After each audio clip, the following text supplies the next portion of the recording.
ஒரு அரசியல் கட்சி ஒரு தேர்தல் நேரத்தில் இல்லை ஒரு அரசியல் கட்சியுடைய பயணம் ஒரே மாதிரி இருக்கக்கூடாது, வெற்றியை நோக்கி நகரணும்.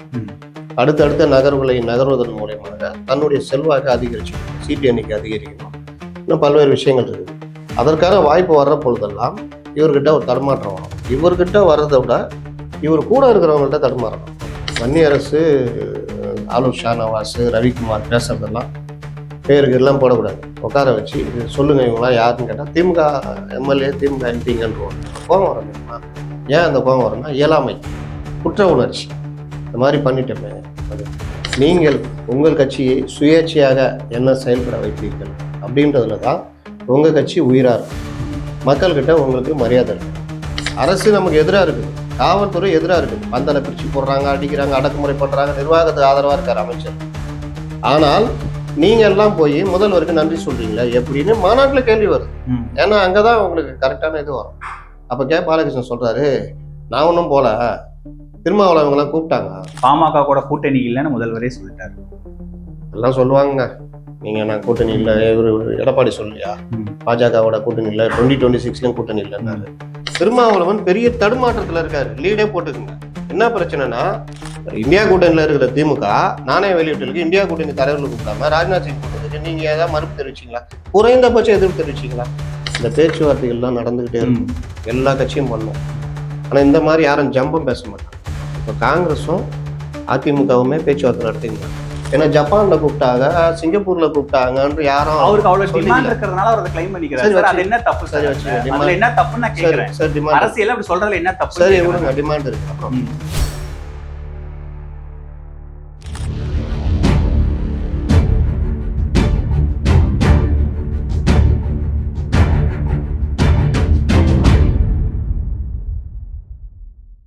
தமிழாஸ் நேயர்களுக்கு வணக்கம். இன்றைய சிறப்பு நேர்காணலில் நம்மோட மூத்த பத்திரிகையாளர் முத்தலீப் அவர்கள் இணைந்திருக்கிறார். சார் வணக்கம். சார் வணக்கம். திருமாவளவன் கோயம்பேடுல ஒரு கூட்டத்துல பேசும்போது அவரு, எனக்கு எல்லா பக்கமும் ஆப்ஷன் இருக்கு, நான் நினைச்சா எந்த ஆப்ஷனை வேணாலும் பிக் பண்ண முடியும், ஏன் பாஜக கூட என்னால கதவு ஓப்பன்ல தான் இருந்தது, ஆனா நான் தான் அந்த கதவை எல்லா கதவையும் அடைச்சு வச்சிருக்கேன், ஏன்னா நான் மதச்சார்பற்ற கூட்டணியில இருக்கணும், இந்த கூட்டணியை அமைச்சதுல திருமாவளவனுக்கும் பங்கு இருக்கு அப்படின்னு ஒரு விஷயத்த பேசுறாரு. தொடர்ச்சியா இவர் இந்த 2019, 2021 தேர்தல் நெருங்குற காலகட்டங்கள் எல்லாத்துலயும் இந்த மாதிரியான டாக் அவர் பேசுறாரு. அதிமுக கூட்டணிக்கு ஒரு அழுத்தம் கொடுக்கறதுக்கு, சீட் வேற எண்ணிக்கையில தொகுதிகளை வாங்குறது மாதிரியான விஷயங்கள் பத்தி பேசுறாங்க. ஆனா அவர் நான் கொள்கையில தான் உறுதியா இருக்கங்கிறதுல தெளிவா இருக்காரு. திருமாவோட ஸ்பீச் எப்படி டிகோட் பண்றீங்க? திருமாவளவன் ஒவ்வொரு காலகட்டத்திலையும் ஒவ்வொரு மாதிரி பேசுவார், பார்த்துருப்பீங்க. கொஞ்ச நாளைக்கு முன்னாடி இந்த ஆட்சியில் மதசார்பற்ற முதல்வர், மதசார்பற்ற ஆட்சியில் மத நல்லிணக்க கூட்டம் கூட நடத்த முடியலன்னாரு. அப்புறம் கொடிக்கம்பம் வைக்க முடியலன்னாரு. நாங்கள் திமுகவை நம்பி இல்லை, சிலர் நினைக்கிறார்கள் திமுகவை நம்பிதான், அப்படிலாம் இல்லை அப்படின்னு சொன்னார். ஒவ்வொரு தடவையும் இந்த மாதிரி சீட்டு பேரம், குறிப்பிட்ட எண்ணிக்கைக்குள் எங்களை அடக்கலாம்னு நினைக்கிறாங்க, அது நடக்காதுன்னு. மறுநாள் பார்த்தீங்கன்னா 1000 சண்டைகள் மதம் ஆச்சரியம் இருந்தாலும் நாங்கள் கொள்கை என்று வந்துவிட்டால் ஒன்றாக இருப்போம் அப்படின்னு பேசுவார். அப்போ கொள்கைனா ஒன்றா இருப்பீங்கன்னா 5 சீட்டு கொடுப்பாங்க, வாங்கிக்கிங்க. இந்த எலெக்ஷனில் 5 சீட்டு கொடுப்பாங்க, வாங்கிக்கிறீங்களா? அப்படியே 25 சீட்டு கேட்குறீங்க. கேட்டால் நாங்கள் அடுத்த கட்டத்துக்கு நகரணும். அடுத்த கட்டத்துக்கு நகரணும்னா உங்களுக்கு ஏகப்பட்ட வாய்ப்புகள் இருக்குது. அந்த வாய்ப்புகள்லாம் மறுக்கிறீங்க. திரும்ப திரும்ப இந்த கூட்டணியிலே தொடருவோம்னு சொல்லிட்டு இவங்களுக்கு பலம் சேர்க்கறது ஒரு பக்கம் இருந்தாலும், இன்னொரு பக்கம் அடிப்படையில் பார்த்தா நம்மளை நம்பி தான் இவங்க நம்மளை விட்டு போக மாட்டாங்கன்ற எண்ணத்தை திமுக தலைவர்களை கொண்டு வர்றீங்களா இல்லையா? அப்போ உங்களுக்கான வாய்ப்பு, விஜய்க்கான வாய்ப்பை நான் மூடி விட்டேன்றீங்க. அது இவர்களுக்கு வேணா சந்தோஷம் கொடுக்கலாம், ஆனால் உங்களுக்கு என்னைக்கு இருந்தாலும் அது பிரச்சனை தானே. இந்த மாதிரி கருத்துக்கு தான் ஒரு பதில் சொல்லியிருக்காரு. என்ன சொல்லியிருக்காரு சொல்லுங்க. இந்த மாதிரி அப்படிலாம் பேசுறாங்க, அவங்கள விட்டுருங்க, அவங்க அப்படிதான் பேசுவாங்க. நான் உங்களுக்கு சொல்றேன், எனக்கு இதெல்லாம் இருந்தாலும் நான் இந்த மதச்சார்பற்ற அணியில இருக்கணும்னு நினைக்கிறேன். விஜய் மதச்சார்பற்ற சொல்றாரு. விஜய் சந்தேகப்படுறாரு. இப்போ அந்த ஸ்பீச்ல இருந்து அப்படிதான். இதெல்லாம் சந்தேகம் இல்லை, இது எல்லாமே நரேட்டிவ், திமுகவுடைய ஊதுகுழல். திரும்ப திரும்ப என்ன பண்ணு, என்ன தவிர்த்து நான் கூட தான் இருப்பேன் அப்படின்றது ஒரு ஏற்பாடு. ஒரு அரசியல் கட்சி ஒரு தேர்தல் நேரத்தில் இல்லை ஒரு அரசியல் கட்சியுடைய பயணம் ஒரே மாதிரி இருக்கக்கூடாது, வெற்றியை நோக்கி நகரணும். அடுத்தடுத்த நகர்வுகளை நகர்வதன் மூலயமாக தன்னுடைய செல்வாக்கை அதிகரிச்சுக்கணும், சீட்டு எண்ணிக்கை அதிகரிக்கணும், இன்னும் பல்வேறு விஷயங்கள் இருக்குது. அதற்கான வாய்ப்பு வர்ற பொழுதெல்லாம் இவர்கிட்ட ஒரு தடுமாற்றம் வரும். இவர்கிட்ட வர்றதை விட இவர் கூட இருக்கிறவங்கள்ட்ட தடுமாறணும். ஏன்னா அவங்க கிட்டத்தட்ட திமுகவினராகவே மாறிட்டாங்க. ஒரு புது ஆளை கூட்டிட்டு வந்து, தமிழ்நாட்டு அரசியலுக்கு சம்பந்தம் இல்லாத ஒருத்தர் கூட்டிட்டு வந்து, வன்னியரசு, ஆலூர் ஷானவாஸ், ரவிக்குமார் பேசுறதெல்லாம் பேருக்கு எல்லாம் போடக்கூடாது. உட்கார வச்சு சொல்லுங்க இவங்களாம் யாருன்னு கேட்டால் திமுக எம்எல்ஏ, திமுக எம்பிங்கன்றுவாங்க. நான் அந்த அளவுக்கு திமுகவுடைய ஸ்போக்ஸ் பர்சனை மிஞ்சி பேசுற அளவுக்கு இருக்கிறாங்க. கூட்டணி தர்மத்துக்காக. கூட்டணி தர்மம்லாம் என்னங்க இது? நீங்க இப்ப பாக்குறீங்க இந்த கூட்டணி தர்மம்லாம். கூட்டணி தர்மம்ன்றது வந்து இவர்கள் என்ன பண்ணாலும் புகழ்றதுன்னு அர்த்தம் கிடையாது. கூட்டணினே ஒண்ணு கிடையாது. இப்பதான் அந்த ட்ரெண்டை உருவாக்கிட்டு இருக்கிறாங்க. ஆக்சுவலா தேர்தலுக்கான ஒரு மதிப்பு இவரே பேசியிருக்காருல்ல, தேர்தலுக்கான என்னால் நீங்கள் உங்களால் நாங்கள்னு சில தொகுதி உடன்பாடுகள். அதற்கு பிறகு நீங்க யாருக்காக இருக்கீங்க? பட்டியலின மக்களுக்காக இருக்கிறீங்க, பொதுமக்கள் பிரச்சனைக்காக இருக்கிறீங்க. அதற்கான விஷயங்கள்ல போராடணும், ஒரு எதிர்க்கட்சியாக செயல்படணும், மக்கள் பிரச்சனைகளை பேசணும், சட்டசபையிலையோ மற்ற இடங்கள்லையோ பேசணும், போராட்டம் நடத்தணும், இதெல்லாம் பண்ணணும். இது எதுவுமே இருக்காது. இவர்களுடைய தனித்தன்மை இழந்து திமுகவுடைய இன்னொரு பார்ட்டாக மாறி இவர்கள் பேச ஆரம்பிப்பாங்க. ஸ்போக்ஸ் பர்சன் மாதிரி, அதாவது வேற யாராவது கொஞ்சம் குறைகளை சுட்டி காமிச்சா இவங்க ஏறி போய் அடிப்பாங்க. இது ஏன்னா நீங்க கொஞ்சம் இறங்குனீங்கன்னா உங்க கூட இருக்கிறவங்க அதோட கீழே இறங்குவாங்க. ஒரு கட்டத்துல ஆளுங்கட்சி எப்பவுமே என்ன வேலை செய்யணும், அது ஜெயலலிதாவா இருக்கட்டும், கலைஞரா இருக்கட்டும், யாரா இருந்தாலும் கூட்டணி கட்சிகளுக்கு தலைவரை தாண்டி பக்கத்துல இருக்கிறவங்களும் சில சலுகைகள் வேணும்னு பண்ணி தருவாங்க. ஏன்னா என்னைக்கு இருந்தாலும் இவங்க நம்மளோட இருப்பாங்க, பல விஷயங்கள் நமக்கு வரும். ராஜாவை மிஞ்சிய ராஜ விசுவாசிகளாக சில பேர் இருக்கிறதுனால என்ன முடிவு எடுத்தாலும் சொல்லுவாங்க. இங்க வந்து அவங்கள வச்சுதான் ஒரு கூட்டம் போட போறாரு. இப்போ திருமாவளவன் நம்ம வந்து நல்லா இருக்காது, இத்தனை சீட்டு தான், 6 சீட்டு இல்லை 8 சீட்டு கொடுத்தாலும் வேலைக்கு 10 சீட்டு கொடுத்தாலும் ஒத்துக்கூடாது. விஜய்கிட்ட நான் பேசியிருக்கேன், 30 சீட்டு சிபிஎம் பேசியிருக்கேன், ஆளுக்கு 10-15 சீட்டு தரேன்னு சொல்லியிருக்காரு. என்ன பண்றது சார்? இருங்க, நான் அதை உதாரணத்துக்கு தாங்க சொல்றேன். நீங்க ஏங்க பதறீங்க? பதட்டம்லாம் படாதீங்க. எனக்கு எந்த பதட்டம். அப்போ வந்து உதாரணத்துக்கு சொல்றதுக்கே பயப்படுறீங்களா? அப்போ இந்த மாதிரி பண்ணியிருக்கேன் அப்படின்னு அவங்க கூட்டத்தில் பேசுறாருன்னா இந்த தகவல் உடனடியாக திருமாவளவன் தலைவர் இந்த மாதிரி முடிவெடுக்கிறாரு, கொஞ்சம் பார்த்துக்குங்க அப்படின்னு பாஸ் செய்யப்படுவதற்கான வேலைகள் நடக்கும். இந்த வேலைக்காக 2ஆம் கட்ட 3ஆம் கட்ட தலைவர்களை சில சலுகைகள் சில விஷயங்கள்லாம் பண்ணி கொடுப்பாங்க. இயற்கையாகவே இது கூட்டணி கட்சிகள்னா இப்ப அப்படிதான் மாறி போயிட்டாங்க. ஆளுங்கட்சியோட கூட்டணினா நமக்கான சலுகைகள், மற்ற விஷயங்கள், நாம வசதி வாய்ப்புகளை பெருகிக்கணும், கான்ட்ராக்ட், மற்ற விஷயங்கள். அப்ப இவங்க எப்படி மக்களுக்காக இது பண்ணுவாங்க, எப்படி எதிர்ப்பாங்க? அங்கதான் பிரச்சனை ஆரம்பிக்குது. இப்போ திருமாவளவன் திரும்ப திரும்ப ஏன் இந்த அளவு கோவப்படுறாருன்னா இந்த விமர்சனங்கள் அவரை போய் உள்ளூர ஊடுருவுது. ஏன்னா அவருடைய குற்ற உணர்ச்சி தான் அவர் கோபமா மாறுது. இயலாமை வரும்ல, ஒருத்தன் சம்பாதிக்கிறான், ஒரு 500 ரூபா சம்பளம் ஒரு நாளைக்கு, அப்படியே பார்க்குறான் டாஸ்மார்க்க, சரி ஒரு குவார்டர் அடிச்சுட்டு, குவார்டர் எவ்வளோ தெரியல சார். தெரியலையா? இப்போ யாராவது தெரியுமாப்பா? தண்ணி எல்லாம் நடிப்பீங்களே, தண்ணி கிட்டே போக மாட்டோம், அந்த வாசனையே இல்லைன்றீங்க. அப்போ ஒரு 200 ரூபா குடிக்கலாம், சைட்டிஸ் எல்லாம் சேர்த்து வச்சுட்டு ஒரு 300 ரூபா வீட்டுக்கு எடுத்துகிட்டு போகலான்னு நினைக்கிறான் வச்சுக்கோங்க. உள்ளே போனோன்னா மேலும் மேலும் ஒரு 500 ரூபா குடிச்சிடுறான். வீட்டுக்கு வந்தால் ஒய்ஃபு இன்னும் செலவு காசு இல்லைன்னு சண்டை போடணும். அந்த கோபம் வரும் தெரியுமா? ஏன் அந்த கோபம் வரும்னா இயலாமை, குற்ற உணர்ச்சி, இந்த மாதிரி பண்ணிட்டோமே அப்படின்னு. அதை போட்டு என்ன பண்ணுவான், பொண்டாட்டியை போட்டு 4 சாத்துவோம். அந்த இடத்துல விக்டிம் யாரு? மனைவி. பாதிக்கப்பட்டவங்க அவங்க தான். ஆனால் உன் கோபம், இயலாமை, உன் தவறு, இதெல்லாம் சேர்ந்து பொண்டாட்டியை போட்டு அடிப்போம். கிட்டத்தட்ட திருமாவளவன் அந்த மனநிலையில தான் இருக்காரு. அவருடைய கோபம் என்னன்னா, இந்த கட்சியை நம்ம வந்து ரொம்ப ஓவரா நெருங்கிட்டோம், இதை விட்டு வெளியில வர முடியல, நம்ம நினைச்சா கூட இருக்கிறவங்க முடியல, அப்போ நமக்கும் சில விஷயங்கள் இருக்கு, இதை மீறி நம்ம கொண்டு வரலாம்னு நினைச்சா அதற்கான சூழ்நிலைகள் அமைய மாட்டேங்குது. அமைஞ்சாலும் நம்ம வந்து அதுக்கான தைரியம் கிடையாது. அப்போ வெளியில இருந்து சுட்டி காமிக்கிறாங்க. இவர் ஆதரவா பேசும்போதும் எதிர்ப்பா பேசும்போதும் ரெண்டுத்தையும் சுட்டி காமிக்கும் போது அந்த இயலாமை, கில்ட்டி, கோபமா மாறி இப்போ நீங்க சொன்னீங்களே இந்த மாதிரி பேச்சுக்களுக்காக அவர் பதில் அளிக்கிறாருங்க, அதுதான் உண்மை. ஆனா என்னன்னா அது நீங்க கரெக்டு தான் அவர் சொல்ல. ஆனா நீங்க மக்கள் நல கூட்டணிக்கு அப்புறம் திமுகவோட இந்த அணியெல்லாம் சேர்ந்து அவங்க 2017 டிராவல் பண்ணதுக்கு அப்புறம் 2019 2 எம்பி வின் பண்றாங்க. 2021 விசிகா எம்எல்ஏக்கள் சட்டமன்றத்துக்குள்ள போறாங்க. உள்ளாட்சி தேர்தலையும் வெற்றி பெறாங்க. 2024 2 எம்பிக்கள் நாடாளுமன்றத்துக்கு போறாங்க. ஸோ தொடர்ச்சியா விசிகா ஒரு அரசியல் பிரதிநிதித்துவத்துல இருந்துகிட்டே தானே இருக்கு. அவங்களுக்கு அது வெற்றி தானே. ஒரு அரசியல் கட்சி உயிர்ப்போடு இருக்கிறதுக்கு வெற்றி முக்கியம். அந்த வெற்றி கிடைச்சிட்டே இருக்குல்ல. அப்புறம் ஏன் திருமாவளவன் நீங்க சொல்ற மாதிரி பேசணும்?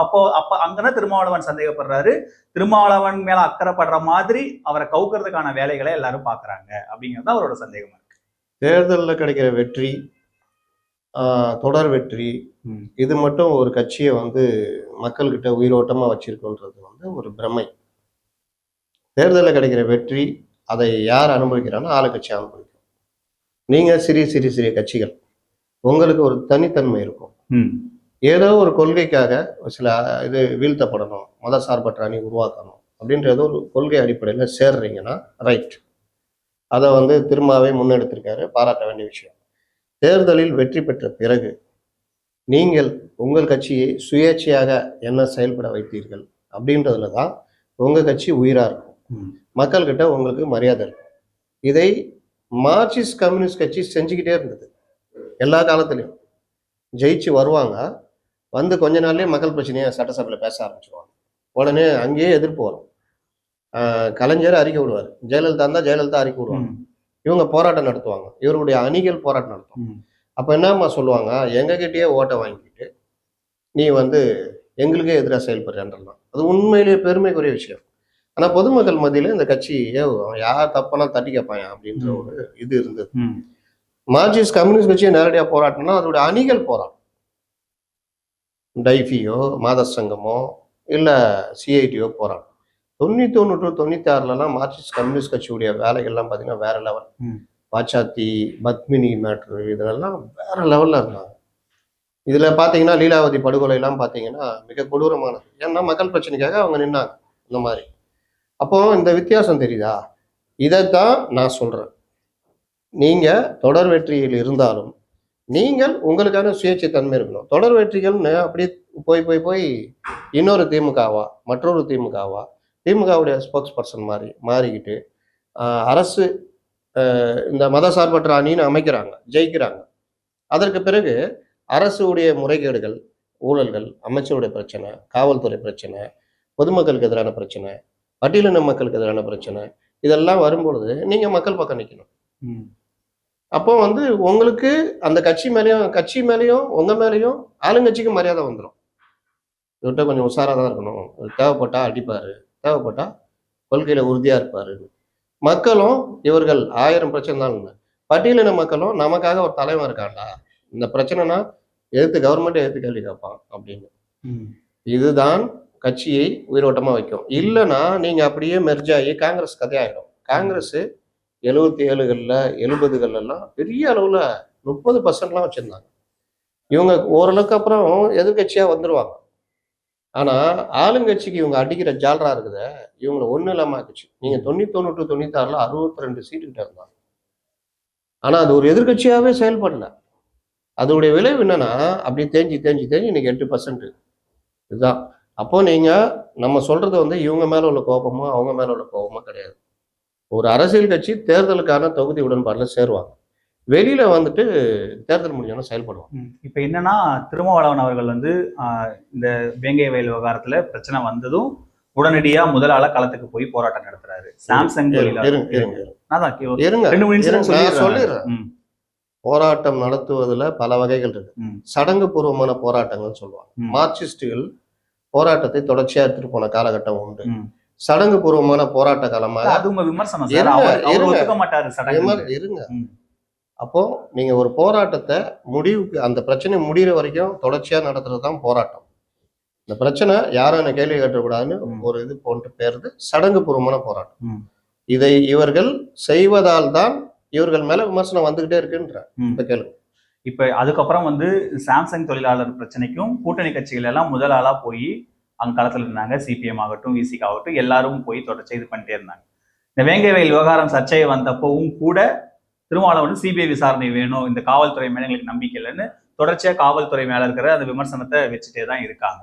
ஸோ ஒரு கூட்டணியா இருக்கோம், சில காரணங்களுக்காக நம்ம சேர்ந்திருக்கோம், மதவாத எதிர்ப்புன்ற புள்ளியில இருக்கும்போது இந்த பிரச்சனை, இந்த சின்ன சின்ன பிரச்சனை எல்லாத்தையும் தாண்டி மதவாத எதிர்ப்புங்கிறது ஒரு பெரிய பிரச்சனை. ஸோ அதுல நம்ம அந்த புள்ளியில நம்ம ஒற்றுமையா இருக்கணுங்கிறதுல தானே இந்த அணியே டிராவல் ஆயிட்டு இருக்கு. அங்கதானே இவர் மதச்சார்பற்ற அணியை கட்டமைக்கிறது தான் முக்கியம், அதுல என் பங்கு முக்கியம்னு பேசுறாரு. அதை அப்படி புரிஞ்சுக்கலாமா? முடிச்சிட்டிங்களா?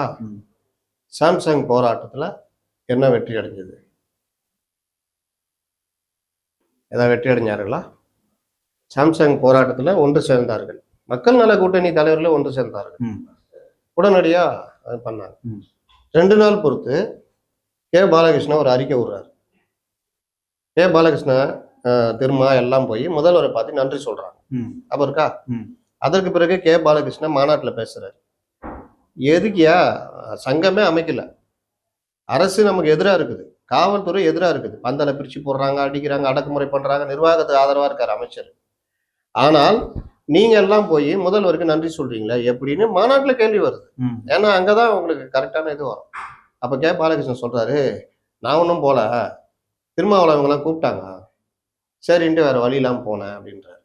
இன்னை வரைக்கும் சாம்சங் பிரச்சனையில எந்த இதுவும் தொழிலாளருக்கு ஆதரவாக இல்லாட்டி இப்ப சொல்றீங்களே திருமாவளவன், சிபிஎம், சிபிஐ இவர்களுக்கு ஆதரவா அரசு எதுவும் பண்ணல, சாம்சங் நிர்வாகத்துக்காக தான் இருக்கிறார்கள். அப்போ இவர்கள் வந்து அவங்க எப்படி மதிக்கிறாங்கன்னு தெரிஞ்சிச்சா? இன்னொன்னு நான் சொன்னல, அந்த சடங்கு பூர்வமான போராட்டம், அதுக்கப்புறம் இவங்களால பெருசா கொண்டு போக முடியல, அதுதான் இவங்க ஏறி மேயறது. இன்னொன்னு சொல்றேன், வேங்கை வயல், வேங்கை வயல்ல என்ன மாற்றம் வந்துச்சு சொல்லுங்க இது வரைக்கும்? ஏன்னா இந்த அரசுக்கு தெரியும் சில விஷயங்கள்ல நீக்கி போக போறதுனால கூட இருக்கிற தோழமை கட்சிகளும் பெருசா போராட்டம் பண்ணல. மார்க்சிஸ்ட் கம்யூனிஸ்ட் போய் ஒரு போராட்டம் பேருக்கு சடங்கு பூர்வமான போராட்டம் நடத்திட்டு இவர் தான் அவர்களுடைய காவலர் இவர். இன்னொன்னு, இந்த 3 பேர் உள்ளூர்காரங்க மேலேயே வழக்கு போட்டாங்க. அதுக்கு இவர் என்ன பண்ணாரு? ஒரு எதிர்ப்பும் இல்லை. ஆணவ கொலைகளுக்கான ஒரு சட்டம் கொண்டு வரணும்னு இவர் சட்டசபையில பேசுறாங்க. பண்ண முடியாதுன்ட்டாரு முதல்வர். நீங்க என்ன போராட்டம் அறிவிச்சிங்களா? அதான் பண்ணீங்களா? அப்ப இவர்கள் எப்படி ஆயிட்டாங்கன்னா, கூட்டணினா டெய்லி போய் பார்க்க, இப்போ நம்ம பீட்டு பத்திரிகையாளர் இப்போ நல்லா இருக்கும் போது ஏதாவது ஒரு அதிகாரிய கமிஷன் ஆஃபீஸர் இது இல்லை ஹெல்த் பீட்டு இல்லை கார்பரேஷன் பீட்னா என்னை பொறுத்த வரைக்கும் சொல்கிறேன், நான் போய் மேயரையோ, நான் போய் டீனையோ, நான் போய் கமிஷனரையோ பார்க்கவே மாட்டேன். குறைந்தபட்சம் இந்த ஜேசிஐஎஸ் அப்போ இருந்த, இப்போ ஜேசிஐஎஸ் பொறுப்பு இருக்காங்க, டிசிஐஎஸ் இருப்பாங்க, யாரையும் போய் பார்க்க மாட்டேன். நம்ம வேலை இதில் என்ன பிரச்சனை இருக்குது அதை எடுத்து அடிக்கணும், அவ்வளோதான். அதை கரெக்டான்றதை மட்டும் செக் பண்ணிக்கணும். அப்படி அடிக்கும் பொழுது நம்ம மேலே மரியாதை இருந்தது. அவங்கள பொது நிகழ்ச்சியில் பார்க்கும்போது நம்ம மரியாதை செலுத்துவோம், அவங்களும் பேசுவாங்க, இது பண்ணுவாங்க, அதோட அவ்வளோதான். தனியாக போய் ரூமில் பார்க்க தான் என்ன ஆகும்னா, உங்களோட நெருக்கமாயிட்டு நீங்கள் இதை பண்ணாதீங்க, அந்த நியூஸ் போடாதீங்க, அதுன்னா நமக்கு சங்கடமாயிடும். பழகிட்டோம்ல. இல்லை வேற ஏதாவது சலுகைகள் பண்ணி கொடுத்துட்டாங்கன்னா நம்ம அதுக்கப்புறம் நம்மளால அது பண்ண முடியாது. இதுதான் இதோடைய எக்ஸ்பேண்ட் தான் அரசியல் தலைவர்கள். இப்போ நான் சொன்னல முதல்லயே, இவர் மட்டும் பழகல, 2ஆம் கட்ட 3ஆம் கட்ட தலைவர்கள் பழகிட்டாங்க. அப்போ அவங்களுக்கு வேண்டி இது பண்ணி கொடுக்குமா? அவங்க என்னைக்கு மக்களுக்காக இது பண்ணுவாங்க? இவர்களுக்கு ஆதரவாக தான் பேசுவாங்க. அவங்க கண்ணில் அந்த விஷயமே தெரியாது. அதுல ரொம்ப நான் மோசமா பாக்குறது மார்க்சிஸ்டுகள். எப்பவுமே இந்த மாதிரி இருக்க மாட்டாங்க. இந்த தடவை முற்றிலும் ஊதுகுழலாக மாறி போயிட்டாங்க. இப்போ மதசார்பற்ற, நீங்க சொன்னீங்கல்ல மதசார்பற்ற இது அதுக்கான பிரச்சனை, அது புள்ளியில தான் இணைகிறாங்கன்னு. அந்த அளவுக்கு பெரிய ஒரு மோசமான நிலைமை தமிழ்நாட்டுல இல்லை. இந்த கூட்டணிகள் பாஜகன்றப்ப மதசார்பற்ற அணின்னு இந்த சைடு வர்றாங்க. ஆனாலும் பாத்தீங்கன்னா பல விஷயங்கள்ல எனக்கு என்னன்னு உளவுத்துறையும் சரி கவர்மெண்ட்டும் சரி நடந்துக்கிறது பார்க்குறோம். இது ஒரு பார்ட்டு. 2வது, திருப்பி அரசுக்கு எதிரான பிரச்சனைகளை தள்ளிட்டு மத்திய அரசு மாநில அரசுன்ற மாதிரி ஒரு தோற்றத்தை உருவாக்குறாங்க. அந்த விஷயங்கள்ல இவங்க போய் இவங்களும் கூட சேர்ந்து பண்றாங்க. இப்படி பண்ணும்பொழுது தேர்தல் நெருக்கத்துல வருது வச்சுக்கோங்க. இவர் வாய் விடுறாருல, நான் விஜய்க்கான கதவை மூடிட்டேன், நான் அதிமுக கதவை மூடிட்டேன், நான் மட்டும் நினைச்சிருந்தா அங்க போவேங்க, நீங்க மட்டும் நினைக்க வேணாம், வைகோ நினைச்சாலும் அங்கேயும் போகலாம் இங்கேயும் போகலாம். ஏன் அவர் எம்பியும் சுயேட்சை எம்பி தானே, தீப்பெட்டியில் தான் நின்னாரு, அவரும் பிஜேபிக்கு ஆதரவு கொடுக்கலாம். ஆனா வைகோவை யாரும் மேடையில பேசல. திருமாவளவன் மனசாட்சி இங்க இருக்கு. ஏன்னா ஏன் பேசல? அதிமுக முன்னாள் அமைச்சர்கள் வந்து வைகோ வாங்கன்னு கூப்பிடல, எல்லாரும் திருமாவளவனை தான் கூப்பிடுறாங்க. ஏன்னா திருமாவளவன் அந்த வேலையை பண்ணுவாரு. திருமாவளவனை கூப்பிட்டா அவர் எல்லாரையும் கூப்பிட்டு வருவார். திருமாவளவனை வச்சுதான் மக்கள் நல கூட்டணியை ஜெயலலிதா ஃபார்ம் பண்ணாங்க. அது ஸ்டாலினுக்கும் தெரியும்ல, எல்லாரும் அந்த கூட்டணிக்கு எவ்வளவு முக்கியங்கிறது ஸ்டாலின் தெரியும். இந்த கூட்டணி எல்லாம் நீங்க தேர்தல் நெருக்கத்துல பாருங்க யாரு எவ்வளவு முக்கியன்றதெல்லாம் தெரியும். அப்ப ஏன் பாமக ட்ரை பண்றாங்க? ஏன் பாமக ட்ரை பண்றாங்க? அதனால இந்த மாதிரி ட்ரை பண்ணும் பொழுது இவர் கொஞ்சம் வேற மாதிரி பேசுவார். அது இல்ல, ஒரு சின்ன நினைவூட்டல், பாமக கூட கூட்டணி இல்லைன்னு முதல்வரே சொல்லிட்டாரு. எல்லாம் சொல்லுவாங்க, நீங்க நான் கூட்டணி இல்லை, இவரு எடப்பாடி சொல்லலையா பாஜகவோட கூட்டணி இல்லை, 2026 கூட்டணி இல்லைன்னாரு. கூட்டணி போலையா? இல்ல, இந்த மாதிரியான பேச்சுகள் வரும்போதுதான் முதல்வர் ஒரு ஃபுல் ஸ்டாப் வைக்கிறாரு. அதெல்லாம் நீங்க வெளியில பேசுறத பாக்குறீங்க, நான் உள்ளுக்குள்ள நடக்கிறத சொல்றேன். இவங்க எப்படி பேசுனாங்க, ஏன் அப்பா பிள்ளைக்கு பிரச்சனை வந்தது, ஏன் இப்போ வரைக்கும் அந்த பிரச்சனை நீடிச்சுக்கிட்டு இருக்குது, இதெல்லாம் அதுல ஒரு அங்கம். இது என்ன பிரச்சனை, ஏன் பின்வாங்குறாங்கன்னா பாமக உள்ள வந்தா கூட்டணி செதறும் அப்படின்ற ஒரு பிரச்சனையை பலரும் உளவுத்துறை உட்பட சுட்டி காமிச்சதுனால கொஞ்சம் அதுல பேக் அடிச்சிருக்காங்க. இந்த தேர்தல் இல்லை சார், எல்லா தேர்தலையும் பாமக வர ட்ரை பண்ணிட்டு தானே இருக்காங்க. ஏன்னா இன்னைக்கு விசிகா சட்டப்பேரவையிலையும் நாடாளுமன்றத்திலயும் அவங்களுக்கு ஒரு ரெப்ரசன்டேஷன் இருக்கு. அந்த கட்சி வந்து ஓரளவு ஆக்டிவா இருக்கு. நமக்கு அது இல்லையே, நமக்கு அது வெற்றி வாய்ப்பு இல்லையேங்கிற ஏக்கம் பாமக. நான் சொல்ல வர்றது, நீங்க கேட்டது இவரு மேல தெரியுமா, இவரு கூட்டணி முக்கியம்னு முதல் நினைக்கிறாரா அப்படின்னு சொன்னப்போ, அப்படி இல்லை, அப்படி நினைத்தால் பாமக பேச மாட்டாங்க. சரி, அப்போ பாமக ஏன் திமுக கூட்டணியில வருதுன்னு விருப்பப்படுறாங்க நினைக்கிறீங்க? பாமக இந்த கூட்டணி அந்த கூட்டணி எல்லாம் கணக்கு இல்லை. அவங்க எப்போ வேணா என்ன முடிவு வேணா எடுப்பாங்க. 2019 திமுக கூட்டணியில பேசிக்கிட்டு இருக்கும் பொழுது திடுக்குன்னு போய் என்டிஏ கூட்டணியில சேர்ந்தாங்க. அதனால நீங்க அதெல்லாம் பார்க்காது. இல்ல, ஏன் அவங்க திமுக வர விருப்பப்படுறாங்கன்னு கேட்குறேன். திமுக வர விருப்பப்படுறாங்க, ஆளுங்கட்சி. மோடி கம்ஃபர்ட்டா தான் வச்சுக்கிறாரு. ஆளுங்கட்சி தந்தை நினைக்கலாம், இந்த கூட்டணியில போனா ஒரு 20 சீட்டு வாங்கினா 20 ஜெயிக்கலாம் அல்லது 15 ஜெயிக்கலாம் அப்படின்னு நினைக்கலாம். அது அந்த வெற்றி தானே கட்சி உயிர்ப்போட வைக்கும்னு ராமதாஸே நினைக்கிறாரு. எவ்வளவு ஆண்டு காலம் அனுபவமா இருக்க அவரே நினைக்கும் போது அப்போ திருமாவளவன் நினைக்கிறது ஒன்றும் தப்பு இல்லையே. இல்லைங்க, நீங்க நினைங்க, நீங்க பண்ணுங்கன்ற, நான் அதெல்லாம் தப்பு சொல்லல. ஆனால் உங்களுக்கான வாய்ப்புகளை வெளியில பேசுறாரு. தாவேகா வந்துட்டாங்க, அந்த கதவை நான் மூடிட்டேன், இது வந்துட்டாங்க, அந்த கதவை மூடிட்டேன், இப்படி யாரும் பேச மாட்டாங்க. ஏன்னா தேர்தலில் எதுவும் நடக்கலாம். நீங்க சொல்றபடி நாளைக்கு பாமக திமுகவோட போனால் நல்லது ஒரு வாய்ப்பு அப்படின்னு போயிட்டாங்க. இவர் என்ன பண்ணுவாங்க, இவர் என்ன சொல்றாரு, ஜாதிய கட்சிகள் குறிப்பாக பாமக பாஜக இருக்க மாட்டாங்க. அப்ப இவ்வளவு நாளா நீங்க முட்டு கொடுத்தீங்களான்னு திரும்ப யோசிக்க மாட்டாங்க, கிளம்புங்கன்றுவாங்க. 2016 அதான் நடந்தது. நான் 200 இடம் நிக்க போறேன், நீங்க உங்க வழியை பாத்துக்கங்கன்னு என்கிட்ட ஸ்டாலின் 2016 மக்கள் கூட்டணி அமைக்கும் போது சொல்றீங்க, அமைக்கிறதுக்கு முன்னாடி ஸ்டாலின் என்னை கூப்பிட்டு நாங்கள் 200 தொகுதிகளுமே நிற்க போகிறோம், நீங்க உங்க வழியை பாத்துங்கன்னு ஸ்டாலின் என்கிட்ட சொன்னாரு, அதனால் நான் வெளியே போனேன்னு திருமாவளவன் 2 ஆண்டுகளுக்கு முன்னாடி பேசினார். அதே இதுதான் உண்மை. நீங்க சமூக நல கூட்டணின்னு கலைஞர் மறைவுக்கு பிறகு ஸ்டாலின் தலைவராக வந்த பிறகு இந்த கூட்டணி ஒரு வலுவான கூட்டணியாக திமுகவுக்கு பெரிய மதிப்பு கொடுத்ததுக்கு காரணம் திருமாவளவன் மக்கள் நல கூட்டணி திமுகவோட இணைஞ்சப்போ சமூக நீதி கூட்டணின்னு பெருசா அவங்க கொண்டு வந்தது திமுகவுக்கு மதிப்பை ஏற்படுத்திச்சு.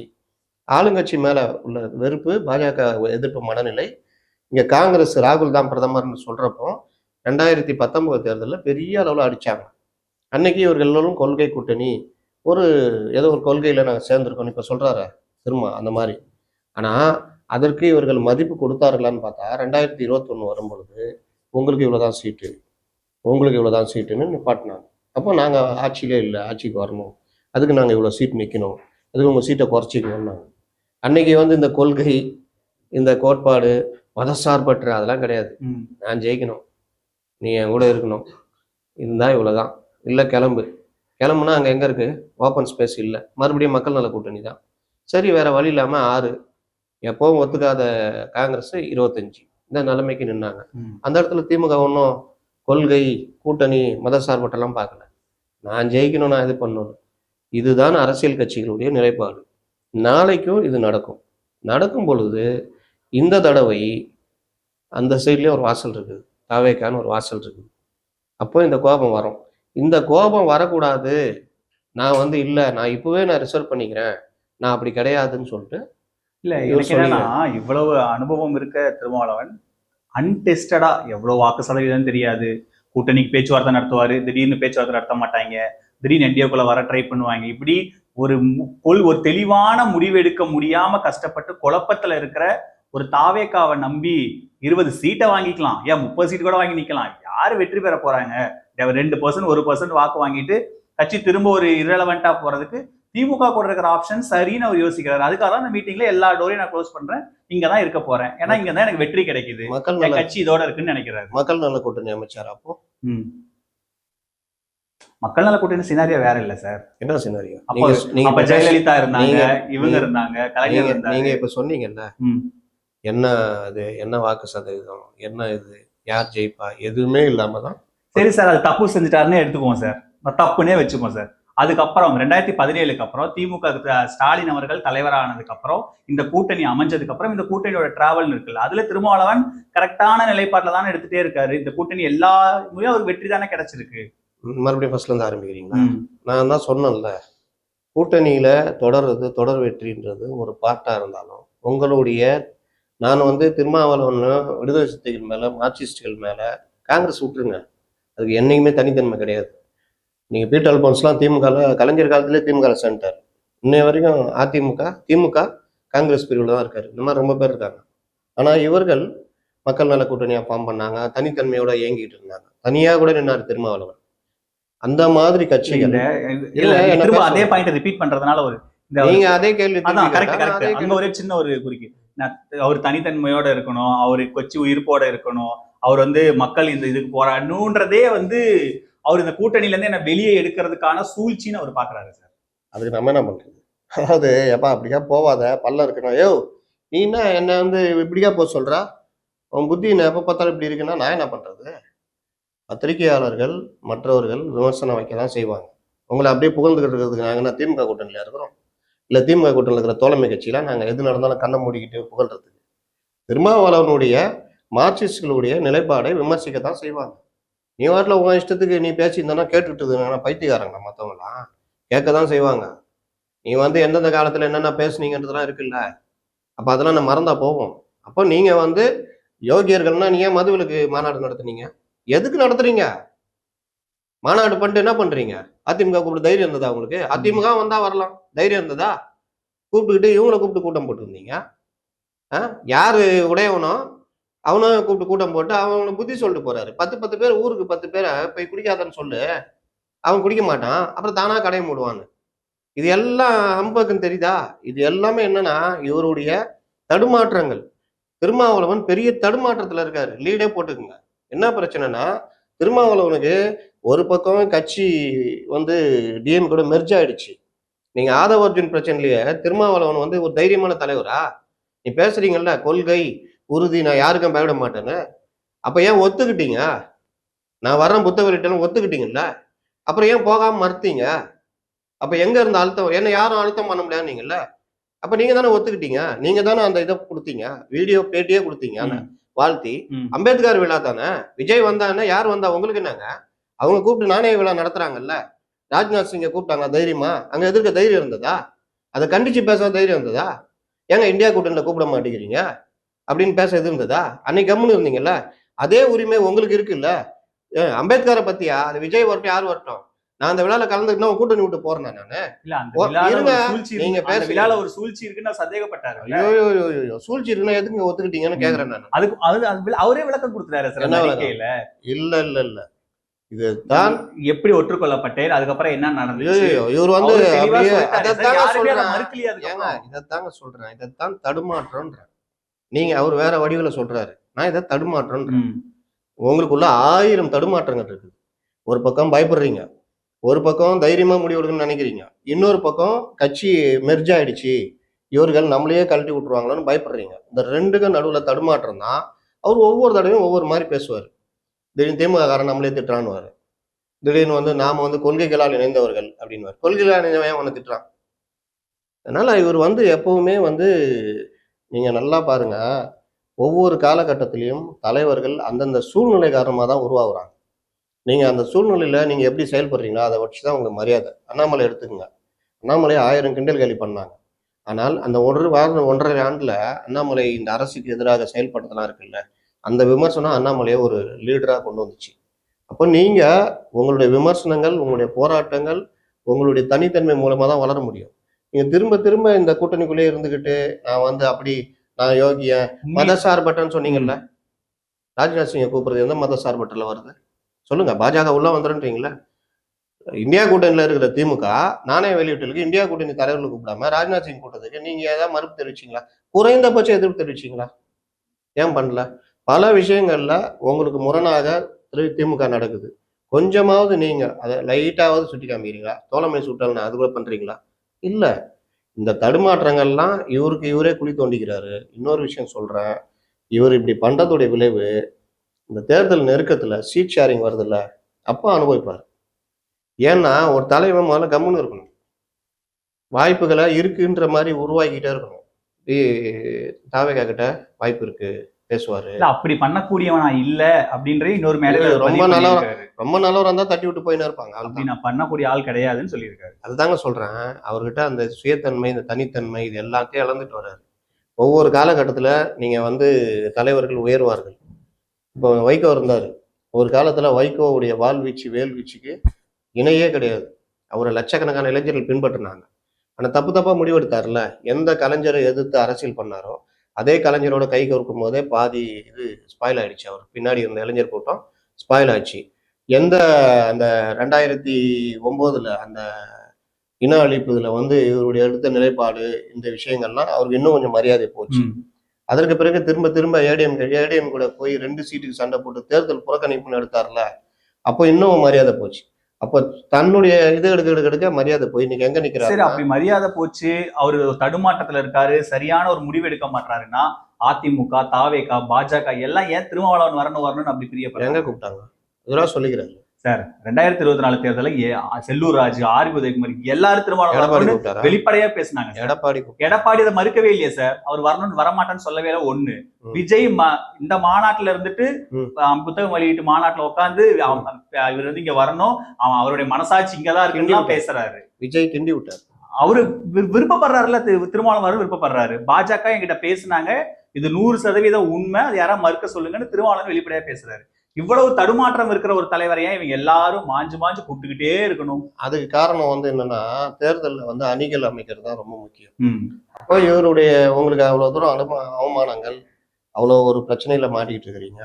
ஒரு அணி அமைக்கிறோம், அந்த அணியில வாங்க. அந்த அணியில பாஜக இல்ல. இதுதான் அப்படிதான் அவர் சந்தேகப்படுறேன்.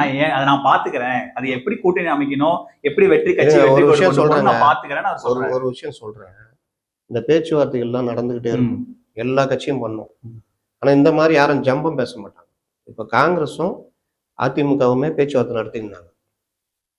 செல்வ பெருந்தகை வந்து இதெல்லாம் முடிஞ்சிச்சு, இப்போ பிஜேபி கூட போயிட்டாங்க.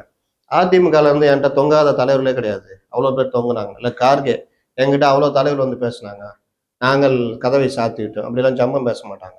இவருக்கு திருப்பி என்ன பண்றாருன்னா, என்னை பாருங்க நான் எவ்வளோ முக்கியத்துவம்னு திமுக தலைமைக்கு சொல்லிக்கிட்டே இருக்காரு.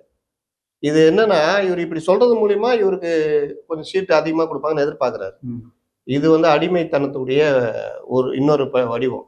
ஒரு நல்ல தலைவர், ஒரு ஸ்ட்ராங்கான லீடர்னா எதிர்பார்ப்பு இப்ப ராம்தாஸ் பண்றாருல்ல, ஏன் அவர் என்டிஏ ஃபார்ம் பண்ணோம்னா அங்க போயிடக்கூடாது? ஏன் இப்ப மெயின்டைன் பண்றாங்க? ஏன் ஒரு பிரேமலதா இன்னை வரைக்கும் தொங்கல்ல விட்டுட்டு இருக்காங்களா? நீங்க கூட்டணி பத்தி கேக்குறாங்க, என்ன சொல்றாங்க? அது தேர்தல் டிமாண்ட ஏத்துனா நல்ல தலைவர், ரெண்டு சைடு பார்கெயின் பண்ணி, அதுதான் புத்திசாலித்தனம். அது சந்தர்ப்பவாதம் இல்லையா? சந்தர்ப்பவாதமே கிடையாது, அது புத்திசாலித்தனம். எப்படி சார் சந்தர்ப்பவாதம்? நீங்க இங்க ஒரு காலை வச்சுட்டு அங்க ஒரு காலை வைக்கிறேன்னு சொல்லி அவங்க இங்க கால அங்க காலம் சொல்லி நீங்க தான் வெளியில சொல்றதுல பின்னாடி பேச்சுவார்த்தை நடக்கும் இல்ல, நம்ம பின்னாடி பேசுவோம். நம்ம தான் இப்ப முன்னாடி பேச மாட்டோம்ல, பின்னாடி பேசுவோம். ஆமாங்க, வெளியில இருக்கிறது நமக்கு அப்ப பின்னாடி பேச்சுவார்த்தை நடத்துறாங்க. அது எல்லாம் மோடியோட நெருக்கமா இருப்பாரு, ஸ்டாலின் கிட்டே கூட்டணி பேசுவார்னா இது சந்தர்ப்பவாதம். சரி, இப்போ திமுக வந்து மோடி கூட அவங்க கூட எல்லாம் நெருக்கமா என்னன்னு சொல்ல வரீங்களா? இருக்கட்டும் சார், எல்லாம் இருக்கட்டும் சார். நான் என்ன சொல்றேன், இல்ல திருமாவளவன் மட்டும் சந்தர்ப்பவாதம் பண்ற மாதிரியான ஒரு தோற்றத்தை உருவாக்க ராஜ்நாத் சிங்கை நாணய வெளியீட்டுக்கு கூப்பிட்டதுக்கு பேரு என்ன சார்? அது அவங்க பேசுறதாவே இருக்கட்டும் சார். திமுக சந்தர்ப்பவாதம் பண்றதாவே, நானே சொல்றேன் சார், திமுக சந்தர்ப்பவாதம் பண்றதாவே இருக்கட்டும் சார். திருமாவளவனுக்கு மட்டும் அந்த டேக பிக்ஸ் பண்றீங்களா? ஏன்னா திருமாவளவன் மட்டும்தான் தன்னை பற்றி அடிக்கடி அதிகம் பேசுகிறாரு. நான் தான் மிகப்பெரிய இது, நான் தான் கொள்கை வழி நிற்பவர், நான் இப்படி இருக்க மாட்டேன். களத்துல அவரை கூப்பிட்டுக்கிட்டே இருக்காங்கன்னா அவர் அதான் சார் சொல்றாரு. எல்லாரும் என்கிட்ட வெயிட் பண்றாங்க, விஜய் வெயிட் பண்றாரு, அதிமுக வெயிட் பண்ணுது, பாஜக வெயிட் பண்ணுது, அதனால நான் பேசுறாங்கன்னு சொல்றாங்க. கூப்பிட்டாங்க ஜப்பான், ஏதாவது ஆதாரம் இல்லாம பேசிருக்காங்க. அதிமுக தலைவர்கள் பேசின பைட் இருக்கு, விஜய் வெளிப்படையா பேசின பைட் இருக்கு. அதிமுக தலைவர் யார கூப்பிடல சார்? முன்னாள் அமைச்சர்கள் பேசலையா சார்? ஏங்க கூட்டணி அமைக்க திமுக கூட்டணியில இருக்கிறவங்களே கூப்பிட்டாருங்க, எல்லாரும் கூப்பிட்டும் சார். ஆனா திருமாவளவன் அவங்க தொடர்ச்சியா பேசினாங்க. நான் தாங்க சொல்றேன், நீங்க வந்து திரும்ப இதுக்குள்ளேயே மாட்டிக்கிட்டு இருக்கிறீங்க. அதிமுக தலைவர்கள் எல்லாரையும் கூப்பிட்டாங்க. ம், இது வந்து கூட்டணி அமைக்கிறதுக்கான ஒரு இது.